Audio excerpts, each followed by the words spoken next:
L'Espacio Occitan de Dronie, Associazione d'Amministrazione Públicos del Territorio Occitan Alpenc, treballa per promuovere la cultura, la lengua e il turismo in las baladas occitanas.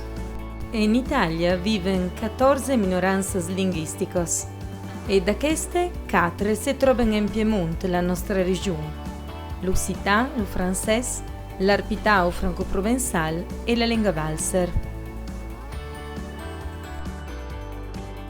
L'Espacio Occitan si trova a Dronie, in Valmaira, nella provincia di Cuni, ma lavora a massa e met tutte le associazioni, le amministrazioni pubbliche, le scuole e il mondo culturale della regione Piemonte e dell'Italia intera, também e με las altre minoranze.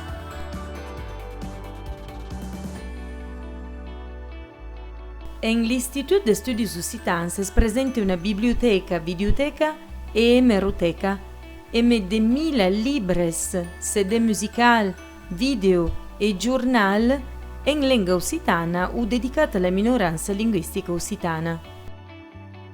Lo portanel linguistico occitan è a disposizione del pubblico per reviradas, consulences linguisticas e per la pubblicazione de libres.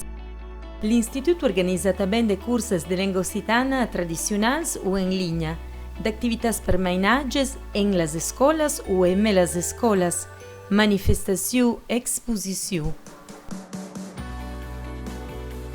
Novels biais per arrivare al pubblico occitan, soprattutto in un momento della pandemia, sono la lettura a distanza attraverso le piattaforme express, las activitats d'animación a distanza su Facebook e Instagram o sul canale YouTube. L'associazione Espacio Occitan è stata creata in 1999 e ha aperto al pubblico nel 2003. Dopo quel momento ha creato anche un museo digitalizzato, lo Son de Lenga. Attraverso tutti questi strumenti, l'Espacio Occitan vuole offrire alle scuole, al turista, al mondo culturale e agli studiosi un biais aggradio ma scientifico per conoscere la lingua e la cultura pas anche delle nostre balados, ma del territorio occitan tutto entier.